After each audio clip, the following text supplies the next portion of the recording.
Welcome to Offbeat, the light side of law enforcement, or the Treehouse Podcast Network.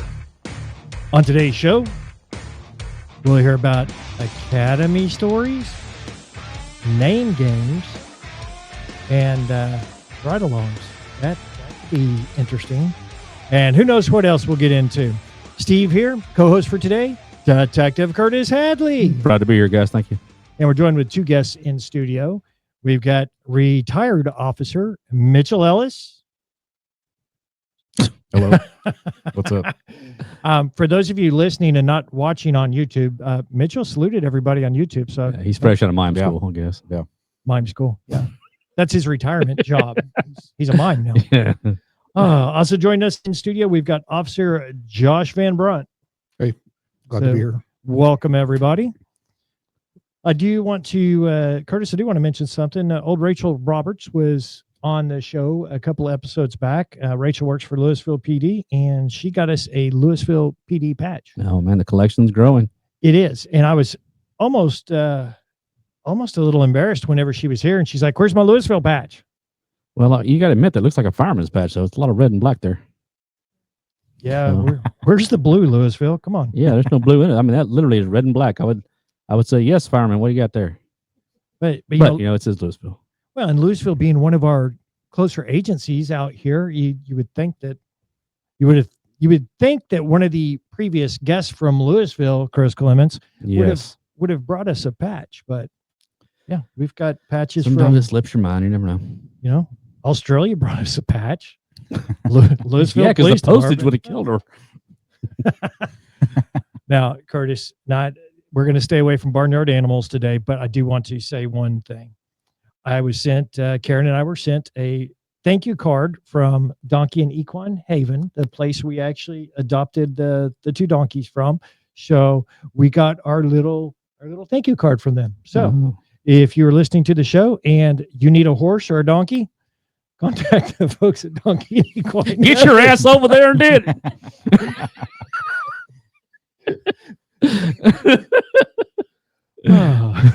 Get your ass over there and get you a donkey. Okay, now today's show's a little bit different because Curtis, you know these two. Yes, I do. These two were in my academy class. All three of us were class 127. That's right, 127. So all at Fort Worth PD. Yes. Yeah, Fort Worth PD Academy class 127, and I mean this is kind of like a reunion. Yeah. Well, I mean, I never thought at this part in our career one of us be retired. Yeah, that's true. I mean, kudos. I'm still kind of wondering how he did it, but I'm just saying. Me too. You got to know people. Now, Mitchell, we mentioned that you are retired. You're no longer an officer. What do you do now? Yeah, it just depends on the day. Honestly, a lot of things. But my wife and I, we own a boutique hotel in Glen Rose, Texas, called La Palmilla, and then I fly helicopters. So. You fly helicopters, and in fact, you sent me a message earlier. Said, "Hey, I'm going to be late, Steve, because I had to." Yep, I had to go pull the helicopters out for the mechanic to work on a couple of things, and yeah, sorry about that. Yeah, sorry. I mean, No. If you're going to go up in the air, we want to be mechanically sound. Yeah, that's pretty important. You know, parachutes don't work real well at the. No, and you mentioned you guys have a boutique hotel, La Palmilla. Where can people visit your site at or find out more about it? Yeah, so you can find us on Instagram, La Palmilla TX, or you can go to our website, www.lapalmillatx.com.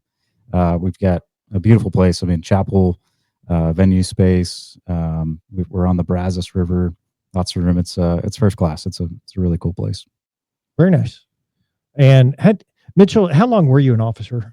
I was with Fort Worth for 13 years. So I left about 2.5 years ago. Okay. And Josh, what about you? You're over there in Fort Worth. How long you been an officer? 13 years. 13 years. Well, wait, we just 15 years. 15 years. 15. Yeah, it's quitters. Yeah, Are we're at 15 now. Yeah, we just hit our 14th year after the graduation from the academy. Okay. So we just hit 14 in June. 14-year anniversary. Yes, sir. All right. You guys celebrate your anniversary together or anything? Yeah, it's generally a text. Yeah. It's like, is anybody still here? Yeah. It's like, is everybody still in the group? Yeah. This year, Ellis was a who dis is all we got back then. New number. So yeah. Sorry, new number. But here's my website. Yeah. And Josh, what do you do currently at the police department? Any special assignments, anything like that? Yeah, currently I'm a neighborhood police officer. I do all the community things. We have a assigned beat in our division, and I'm the point of contact for all the stuff that doesn't need to be called into 911.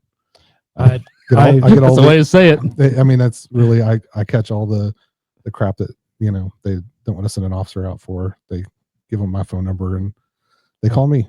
A lot of parking violations, a lot of neighbor disputes over silly stuff. He's the gentle giant. He goes there and just soothes them, lets them know that they're being heard. He does have a soothing voice. He does. Face for radio, but he does have a good voice. Face for radio. Oh, well, obviously you guys have a little camaraderie built up between you. The academy days, I heard some old man told me this one time, and it did not resonate 2 years later. He says, the academy is $1 million experience. I would not pay a dime to do again. And when he said it, I was like, oh, that sounds cool, dude. And then like years later, I'm like, dude, that old man knew what he was talking about. Because I was 32, 33 when I hit the academy. And some of these guys were in their early 20s. Yeah, I was 22 when I started. There you go. I had 10 years on Ellis, man. And these guys would just work circles around me. So wait, which takes me back to a previous episode that you mentioned the academy and something about doing pull-ups or chin-ups, and if you couldn't, then you had to do the levy. Run the levy. Yeah, so yeah. They were like try to be cool with you. Like, if you can't do the pull-ups, let the instructor know. We'll find another thing that you can do, another calisthenic or whatever. So you go up there and he's like, sir, I can't do a pull-up. He's like, you need to do one. I'm like, no, I don't think I can. He goes, all right, don't worry about it. Run the levy. And then after like 2 or 3 times of doing that, you realize, yes, sir, I'll try to do one. Because the levy was, I don't know how tall that thing is, but it was a monster. It was like a mountain to us. 50-foot levy. Yes. Which is kind of weird because running the levy doesn't make you better at doing pull-ups. It does not. It does not. But it makes you reflect why you can't do pull-ups. Especially when they say run up the levy backwards. Yeah. Man, that was just horrible. Roll down the levy. Yes, the pencil rolls. And this is the levee for the Trinity River there. And yes. And you guys were at the old academy building, right? Yes, we were at the old academy. Downtown Fort Worth, just north of downtown there. So yeah, our academy was not as bougie as the new one is. Like ours only had 1-ply toilet paper. That was it. If you pushed too hard, a finger went through. I promise you. So you had to be gentle. You learned. Yeah. It taught you lessons. Well, there were certain things brought in whenever the police and fire training center was put together, the whole complex. They brought some of the luxury of the fire side over to the police side, and that's why the new one. Oh yeah, that's firemen. They're not going to go with 1-ply. No. So yeah, you combine your police and fire training facility. They're not that. It's just I never thought of that. Yeah, it's an added benefit. Now officers are going to get at least 2-ply. Yeah, they get like separate showers and everything. So yeah. Oh man, but I do remember our very first day of academy. That was one of the stories I wanted to start with. So in our academy, we had to go to some kind of orientation a couple days before, which was rather, that was comical in itself. I could probably talk about that. But I remember one of the things that they impressed upon you was until you're an officer, you do not use the front door. You use the side door. And there's a special parking lot. Your parking lot is across the street and around the corner or whatever. You don't park in the regular parking lot. So our very first day of academy, of course, everybody, is just they're all amped up. We're all wanting to make sure that we make a very good impression. We're all in slacks and dressed up nice. And, you might have like first day of school where you have your supplies, but it's like, you set it over here. It's like a bag or something. And get your Kleenex. Yeah. And so of course it's like, we start at 7 sharp, I believe. I don't know what time it was. It was November 1st, 2010. I remember that. And we're all standing there lined up down the hallway. And of course, here's our instructors. They're walking up and down like they're sharks, man. They're like, good God, who picked your damn uniform out today? Or who picked those slacks out for you? Or, they would just say stupid stuff like that, try to throw you off. Like, like, man, those slacks are 3 sizes too small. Stuff like, so just to see if they can get you amped up. And we've been standing there for probably an hour, 45 minutes, and we're still missing people. They're like, what happened to so-and-so? What happened to so-and-so? We can't find this person. Do y'all remember who the very last person was to show up? I don't. It was Jesse Williams. I think he showed up in gator skin boots. There you go. With a rolling suitcase. He come walking up in like purple pants, like a green shirt, alligator shoes, and had a roll luggage with him. Like a carry-on. Yes, like a carry-on. Like this guy was going to DFW, Is he moving in? It looked like he was going to DFW for a pastor's convention, okay? Is what he looked like he was doing. And of course, he walks in, and the instructor's like, oh, fresh meat, here we go. And I think that was the very first time we hit the levee. I mean, as soon as we got it there, he's like, everybody drop your Roman, get on the levee right now. And we're on slacks and nice shirts. And At least we're wearing boots. no, we were just in regular Dockers, and we're running the levee. And I remember, I mean, this guy, and I'll say his name because he did not make it through our academy. He was the first person that dropped our academy. They actually fired him out of our academy. But I remember when Jesse looked up, I was like, yeah, this guy didn't get the memo. And I forgot to say, he walked right through the front door like he owned the place, because I don't know if he just wasn't listening or what. But I remember that impressed me that whole day. That was the one thing I remembered, is like this one guy didn't get the memo and up all the rest of us. Yeah, So, and I'd just come out of, I was in the Army, so I'd just come out of the Army, and I kind of expected, this to be, I didn't expect it to be easy by any means, but I expected it to be a little bit more relaxed. And that was such a wake-up call when he pulled up and we get smoked day one, right then and there in our nice dress clothes. I was like, oh man, he was military, wasn't I'm he? gonna have 9 months. Yeah, he was Navy. He's in the Navy. We don't count those guys, and I wasn't military, so I don't know. Yeah, me neither. But he kept bringing that up. I remember that. Oh, 100%. Everybody. I don't know how many push-ups and miles we ran because of his screw-ups. Well, do y'all remember? Do y'all remember us being out there? We were running up and down the levee, and of course he's sandbagging.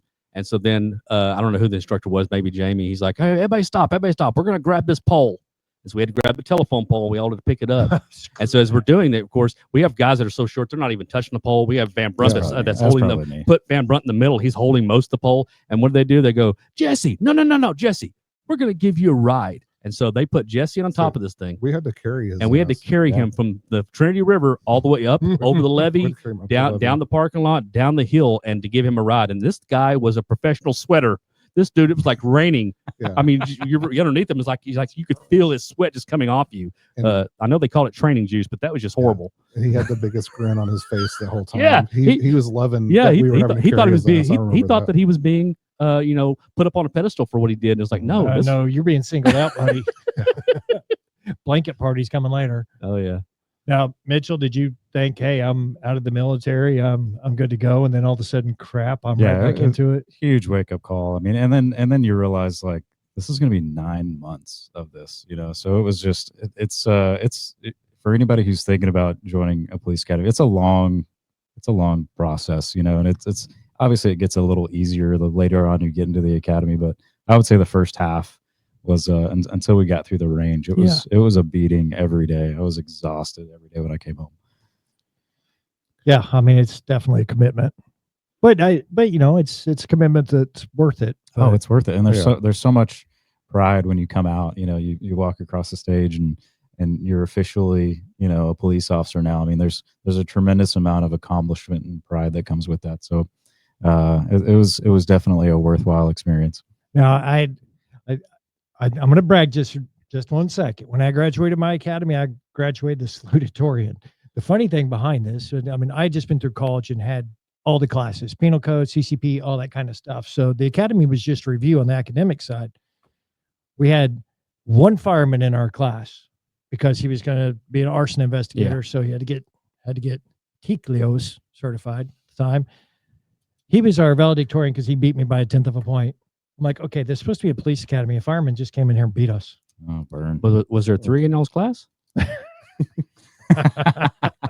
I was just, ouch. I'm just asking. I mean, there was 2.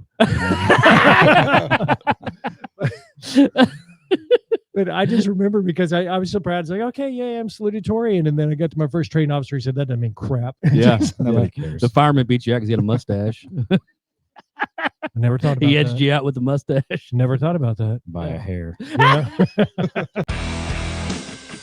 This is Offbeat, the light side of law enforcement. Check us out online at offbeatcopshow.com.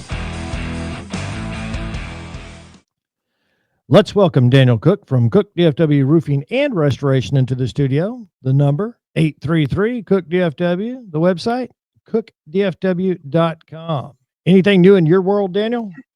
Steve, we've just been busy, man. We're trying to stay on top of everything. Well, and it seems like this time of year, a lot of folks are busy. It's that time when the kids go back to school, and a lot of people are focused on that. But it's also a good time to make sure everything is in order with your home. Yeah, we always see a big influx this time of year. Parents are hectically trying to get their kids ready for the summertime. We always see that in that, May time frame. And that's just coincides basically with the end of our major storm season. And so sometimes your home gets put off because life gets hectic, and that's normal.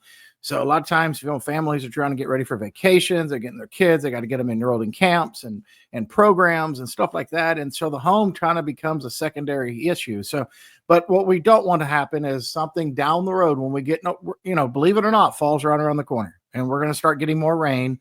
And then all of a sudden you're going to start getting leaks because from the storms that you had 6 or 7 months ago, now they're going to rise up and show you that they're still there. And so that's why it's important after the kid, you got the kids getting ready to go back to school. Let's give us a call. Let's come out. We can then do a once over on the roof, the property, make sure and see what happened earlier in the year. If you have some issues, we can address those, show you what you need to have done. Just prepare you for, believe it or not, winter is here almost, and fall will be here before you know it. So let us come out. We want to protect your home. Bring on the winter thing that you just mentioned right there. Let's get past the heat. Let's cool this place off. But again, Daniel, you've mentioned many times, you've told me that, hey, have someone come out, have a professional come out, check out your home, make sure that there's no issues. You might see an obvious issue, and that's what prompts you to call someone to come take a look at it. But sometimes there's underlying issues that you might not notice. And it costs nothing to give, to have Daniel and have Cook DFW come out, take a look at your property, inspect your property, and just make sure that everything is set. And like you said, that back to school time, hey, that's a good time to mark everything off that checklist. Just make sure you're in good shape. If you're in need of a new roof repair, remodeling, or restoration, think you might have a problem, don't know if you have a problem, or if you do know that you have a problem, give Daniel a call at Cook DFW Roofing and Restoration. The number is 833 Cook DFW. Again, that's 833 Cook DFW. The website, cookdfw.com. Make sure you check them out on Facebook and Instagram, and be sure to ask them about their free first responder upgrade. Hi, this is Joanne Jackson.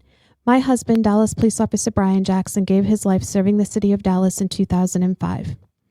The RMS Treehouse Listeners Foundation supports the families of Dallas and Fort Worth area police officers and firefighters who have selflessly fallen in the line of duty.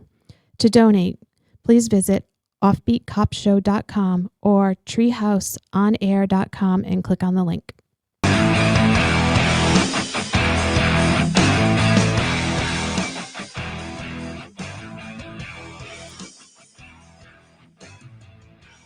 And we're back to more Offbeat, the light side of law enforcement. Steve here, co-host for today, Detective Curtis Hadley. Glad to be here. And we're joined with 2 guests in studio. We've got retired Officer Mitchell Ellis. Hello. And Officer Josh Vanbrunt. Hi. Now, this segment of Offbeat, sponsored by our good friends at Alexander Financial Management. If you have questions about retirement planning, investment strategies, life insurance, or estate planning, check out Alexander Financial Management at alexfm.com. Again, that's alexfm.com.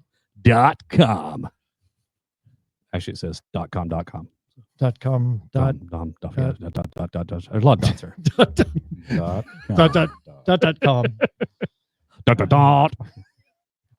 .com.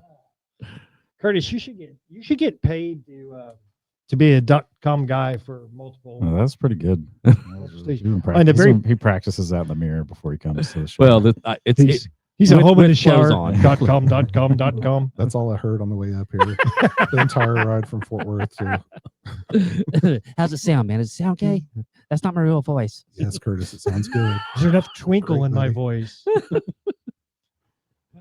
Okay. Now, again, you guys are all Academy classmates and have several different stories. Well, you two have several different stories since Mitchell quit 2 years ago. I mean, y'all have more than him, right? Yeah, well, I will admit he was a corporal when he left. So I mean, he did some cool stuff when he was there. But hey, good for him that he was able to get out with most of his fingers. Yeah. But the guy gets to fly helicopters now. Yeah, Can you I mean, blame yeah, him? his life is just so rough now. He's like, I don't know what to Yeah. do. I get up in the morning. I'm not sure if I'm gonna fly a helicopter or get in my jet or. You know. Yeah. I'm nothing but proud and jealous of him. So I appreciate it. Absolutely. But Mitchell, during your time in law enforcement, I mean, obviously you experienced quite a bit, and you had several stories. And one of those stories you mentioned was about a ride along. Yeah. So I met my wife on a ride along. So Kimmy, just a little back history. Her dad was a Dallas police officer. He was killed in the line of duty when she was 4 years old. So fast forward, we did not know each other, but we had a mutual friend, another guy that I worked with, and she was talking to him one day about her dad and just his life and stuff, and just kind of curious about police life. And he's like, well, why don't you just come on a ride along? And so she shows up at the sector one day, and I see her. I'm like, man, I hope she rides along with me, But she didn't. She ended up riding with another guy. And so at the end of the night, we make this call. I don't know. It was kind of a crazy night. There was a shooting. This guy got shot in the butt, running away from some drug deal. And then at the end of the night, our last call, we get this, domestic disturbance at this house on kind of South Central, and we walk up to this house, and there's a guy sitting on a couch, and he looks naked at first, like no shirt, doesn't look like he has pants on. We're like, what is this dude doing, And so we start talking to him. Finally, he stands up, and he's in his tidy whities, and so we're like, oh man. So in this domestic dispute, this guy had like thrown his girlfriend's keys out in the yard, and that's why she called. And so we're talking. This guy turns around, biggest skid marks you've ever seen in your life on this guy's whitey tidy. So that was just hilarious. But my wife and I have actually been together since that day. So we exchanged numbers that night and started dating and married shortly later. So that was pretty special. But Was it the skid marks that really just that drove it home? I feel like that. There was love at first. Such- skid mark. I love yeah, it if she can first. handle a skid mark, she can Yeah. handle anything, man. Yeah. Well, So- yeah, okay, that's a good test. Yeah. But I do have to ask you this, Mitchell. Did she fall in love in the back of a squad car? No. I have another story about that. I'll tell you. Yeah, I'm not even sure we can go there. We He's have netted retired, buttons. it's okay. That was kind of a segue into and later on. So she loved coming on ride-alongs. We're kind of restricted on how often you could come on a ride-along back then. Once you had every to- 6 months. You've got to get approval from your supervisor. They've got to fill out this form. So she'd done it a few different times. We'd probably been married, 3 or 4 years at this time. It was kind of towards the end of my patrol career before I went on to some tactical stuff. But she would come to dinner, and it was always a struggle because you plan dinner, right? You're like, hey, meet me at 7 or 8 o'clock, and it never. Yeah. Right. You're on the way to dinner and you get a call and you're like, hey, it's going to be a little while. So it was one of those nights we'd planned dinner out. I don't think I got off this call until 9:30, 10 o'clock. So finally we sit down, we have dinner, we finish up at like 11, and we're enjoying each other's company, right? We're having a good time. And I was like, I'm not going to do anything the rest of the night. I've had a long day. I think I'm just going to ride out the rest of the night. Why don't you just jump in with me? So she jumps in the car, and obviously this is not an approved ride along, but I had a super cool sergeant at the time. I didn't think he would mind, even if he knew. But anyway, so right, we're just gonna chill, right? We're not gonna do anything. We're just gonna hang out. So that's how it goes, right? That's how it starts. So Yeah. we pull out of the restaurant. We go sit in this neighborhood. A couple other officers come up, and we're hanging out, just talking. We're pulled up in this dark neighborhood, and you got guys that ride around bikes sometimes with no lights, and that's completely unacceptable, right? I just Absolutely. can't let that Can't handle it. happen in my neighborhood. You're not going to ride Not a in bike my without a town. light, So we see this guy on a bicycle coming towards us at a high rate of speed with no light, and 3 guys. We're like, hey, let's stop that guy. So one guy jumps out of the car, and he's going to just halt. And so he jumps out. Well, this guy's going fast, like too fast for a bicycle, right? And he gets closer, and I hear something, and then and we realize he's got like this little 50cc motor on his bicycle, and he just blasts past us. Well, one guy's like running on foot, like he's gonna catch this guy. Well, then I do like the coolest move ever, so I put the car in reverse and I do the J turn, and my wife's in the car, right? So this is like I'm super cool, right? You just got some points there, buddy. Yeah, almost showing off. I did almost hit a building when I did the J turn. So thankfully, but you didn't, so it still counts. I didn't count. So, so we're like following this guy from a safe distance, right? We don't want to make too big of a deal about this.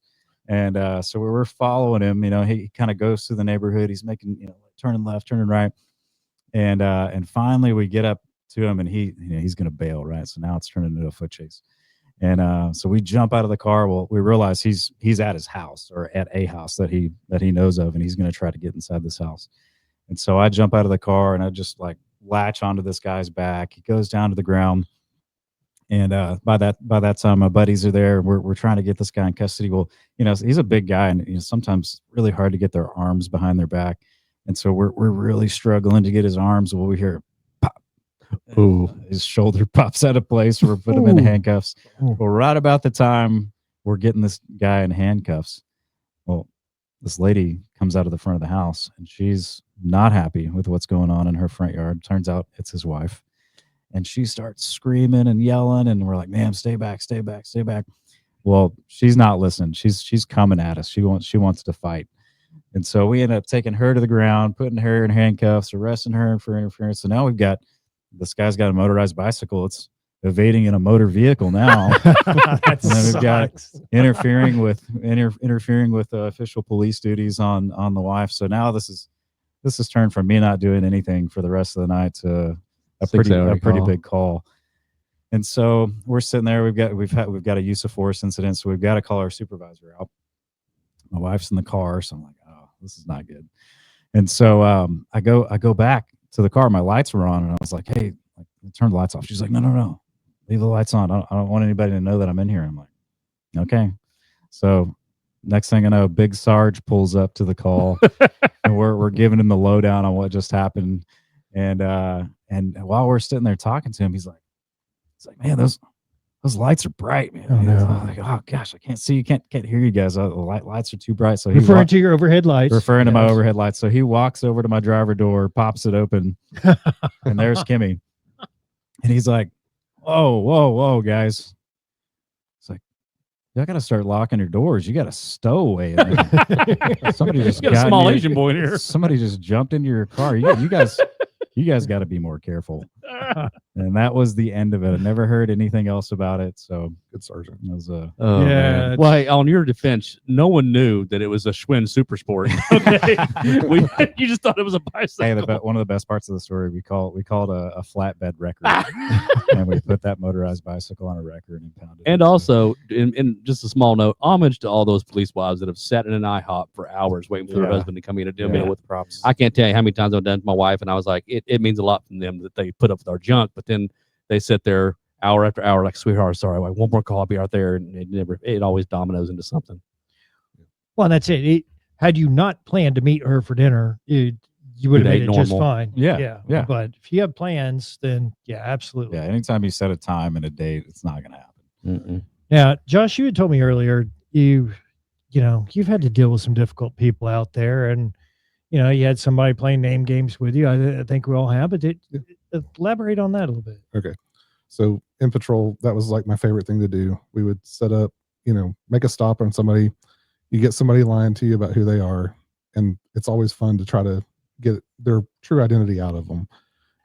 Our old report system was really good. We could search a lot of different things, and we get information we get from them. Addresses, friends, look them up as an associate. Our new report system's not that good, but in patrol it was so much fun, and we used to like to set up over in the neighborhood down in the south called they called it the fishbowl. The fishbowl. And everybody would go set up down sit outside the fishbowl and wait for a car to leave.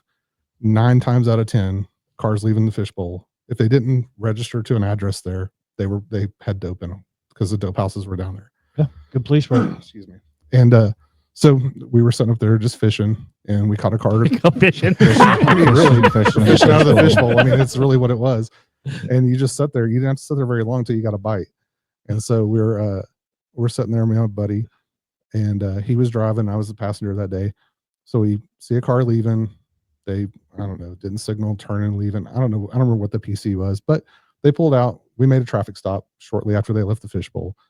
And so my partner goes up to the driver's side and he's talking to the driver, and I go up to the passenger side. Of course, it's occupied 2 or 3 times, just looking at the passengers. And of course, the front passenger doesn't have a seatbelt. So I'm like, awesome. I get to identify this guy. So I tap on the window, get him to open the door or roll the window down. Excuse me. And ask him for his ID. And of course, oh, I don't have an ID on me. You got a driver's license? Oh, I don't have a driver's license. Or I think he told me he did have a driver's license, but he didn't have it on him. So I'm like, okay, well, give me your name and date of birth. And so he gives me a name and date of birth, standard things. And so I get the driver's license from the driver, from my buddy, and I go back to the car to run everything, run the driver, run the information from the passenger, and I get a driver's license return. And I start looking through it. And, you know, anybody that's run a driver's license in Texas, you get the admin status that says it's eligible or not eligible. Mhm. Yeah. This one said deceased. Yeah, that could be a problem. Ah, So I'm like, sir, how long have you been deceased? exactly. So I'm like, oh, Looks this pretty is good for a dead guy. I'm like, this is going to be fun. Here we go. You know, Game it's time on. it's game on. So I go back up, tell my buddy, I'm like, hey, driver's good. Passengers deceased. Passenger, yeah, passenger not so much. So I go back, you know, and do the usual things that we would do. I'm like, hey, man, let me make sure I got your name right. You know, I'm like, spell that for me. You know, and he spells the name for me, date of birth. I'm like, okay, and this is you? Yeah. Like, okay, you got anything else that I can check? I said, because your driver's license is not right. He goes, no, man, that's me. I'm like, okay, well, why don't you step out of the car for me?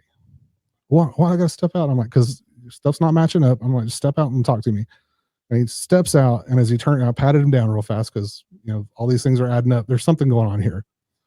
So when he turns around, I look him up and down, and I busted up laughing because I got the clue that I needed. And his T-shirt that he was wearing had a picture on it, had a name, it matched the name he gave me, and it had a date of birth and a date of death. So it was his buddy's. It was a commemorative shirt. It was his buddy's, like, rest in peace, you know, memorial memorial shirt. And he's wearing it, and he gave me that information. And I was like, I just started laughing. My buddy was like, "What's going on?" I'm like, "This is the info he gave me," and I showed him the notepad. I'm like, "You notice anything?" And he just started laughing too. We're like, "Okay, dude, gigs up."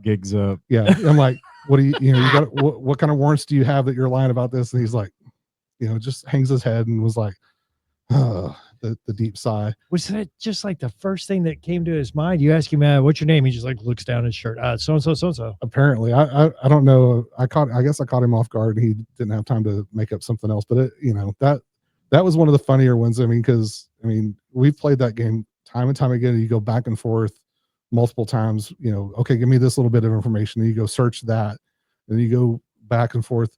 But this one, I mean, it only took one time. And was this the first time you ever had to do a pat down on a dead guy? It was the first time I pat down a dead guy. Yeah. Oh man, you always look at that one kernel of truth that they give you. Yeah, that leads you down the pathway. You ask all those questions. They can't lie about everything. You know, they always throw some little nugget of truth, and that was the fun part, was trying to dig out, you know, okay, which part of this is true, and how do I find this guy's real identity? And I mean, that one was really quick, and yeah, it's the first time. I thought you could say he got out and had like no legs or something, is what I thought you were going to say. I was like, maybe they thought he was deceased. Yeah. He had that tattoo on, you know, over here or something. They also was a dead giveaway, and some guys would give you some weird name, and all of a sudden they get out and go, "Why does your chest say Ortiz? Yeah. You just gave me, you know, Smith or whatever is your last name," because they always put their last. That's always their last name. They assume on their chest or their backs. Mhm. You should have just checked his pulse. Like, man, This is not you. You're alive. Yeah, you should be in a hearse, not in a Cadillac, man. Start me an ambulance because I've got a dead guy here, you know, in this car. Yeah, send a He's alive. Yeah, send It's a a miracle. They said he was deceased, but he's breathing. I mean, so yeah, send a priest or somebody, because I'm talking to a dead guy and he's talking back. Yeah.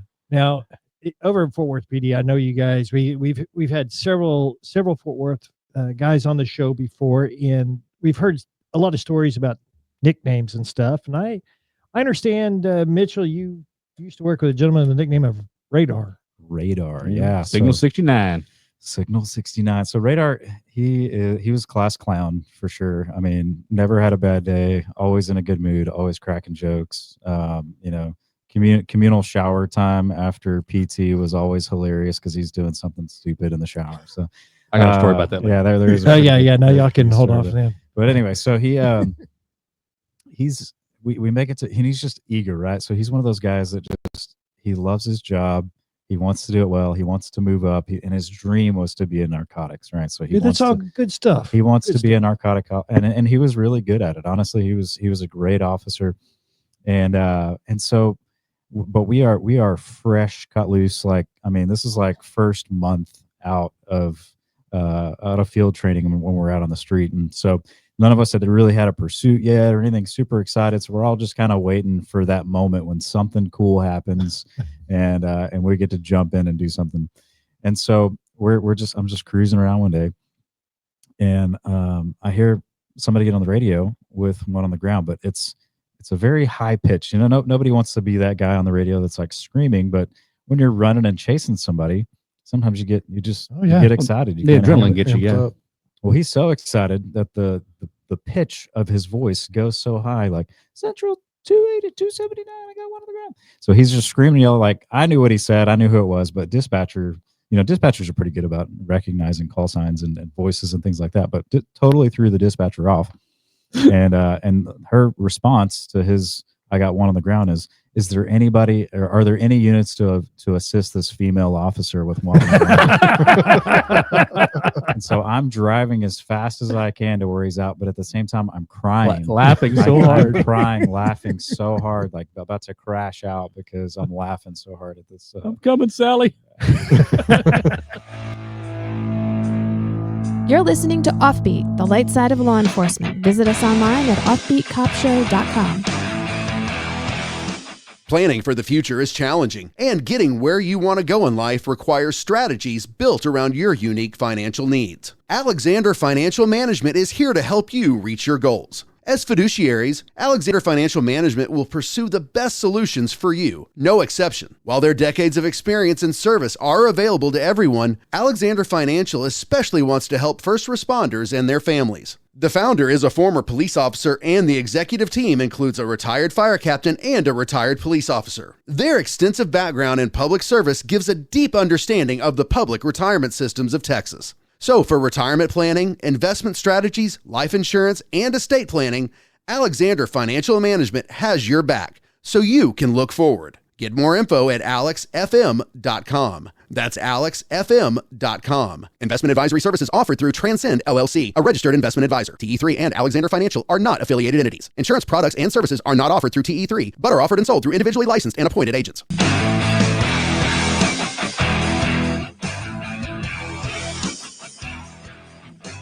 Welcome back. Welcome back to Offbeat, the light side of law enforcement.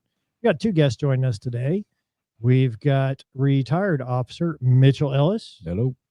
And we are also joined by Officer Josh Vanbrunt. Heather.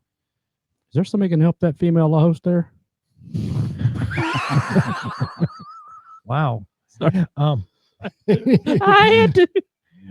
Oh, Curtis. Can't take you anywhere, No, you man. can't. I'm sorry. Go ahead, Steve. Okay, wait, where were we? We were intro. Yes.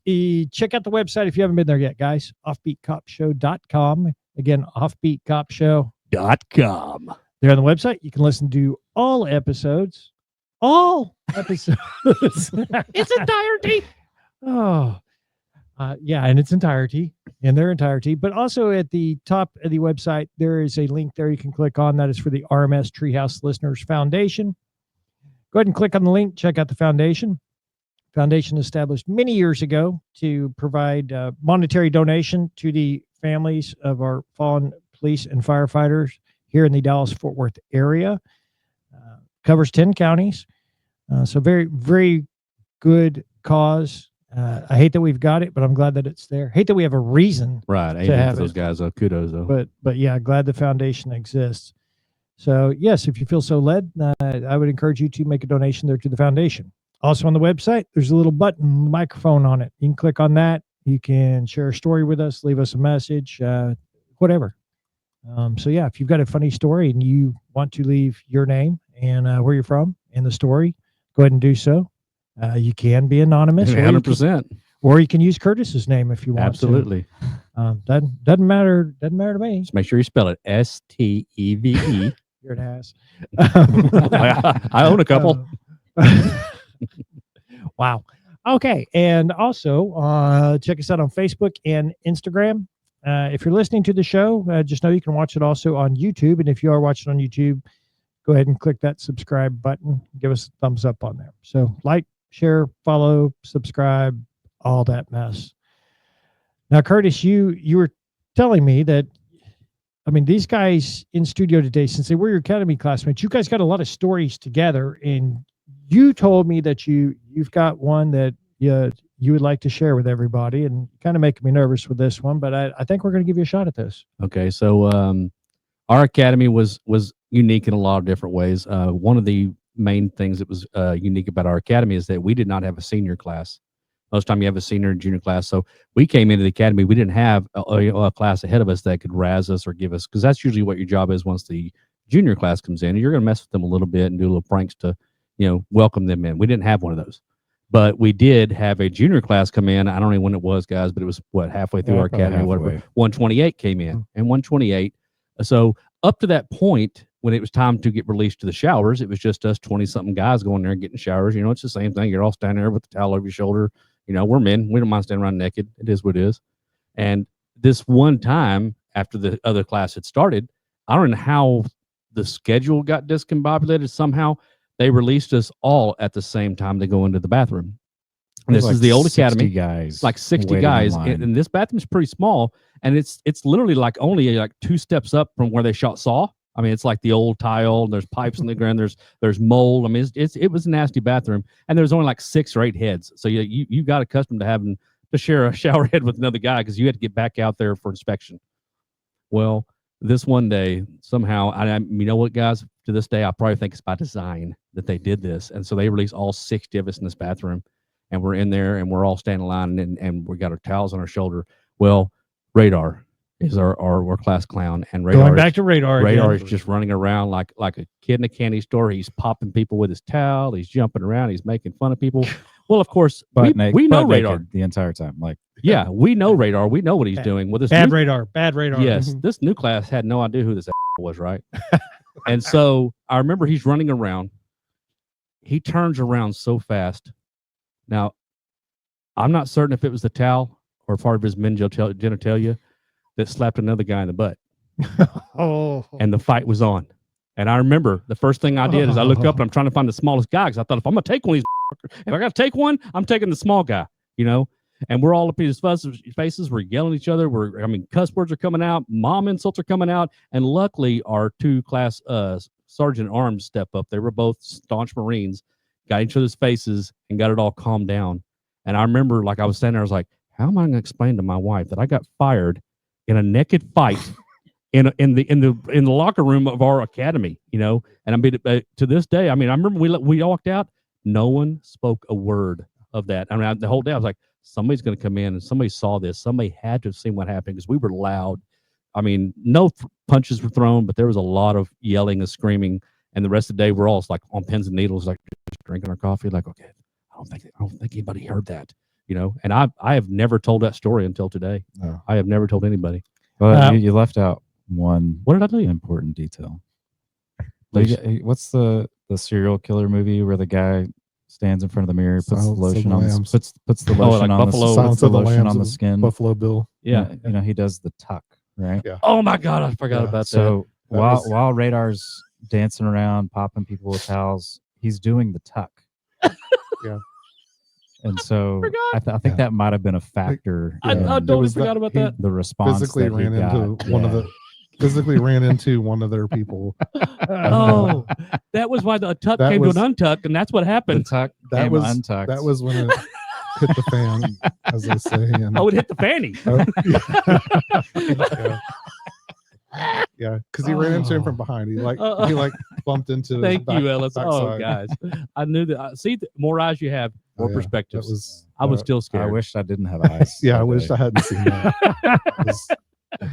See, there is trauma in law enforcement. There's stuff that you can't get out of your mind. I've talked about it with the counselors. Yeah, it's training scars, what we call those. Yeah. Training scars. You guys were scarred from the beginning. Yeah. We didn't even get on the street and we were already scarred. Thank you, Radar. Oh, all right, guys. That's what we got for today's show. Mitchell, Josh, thanks for joining us today. Thanks for having us. Thanks for having me. Guys, until next time, keep it real, keep it funny, stay safe, and watch each other 6.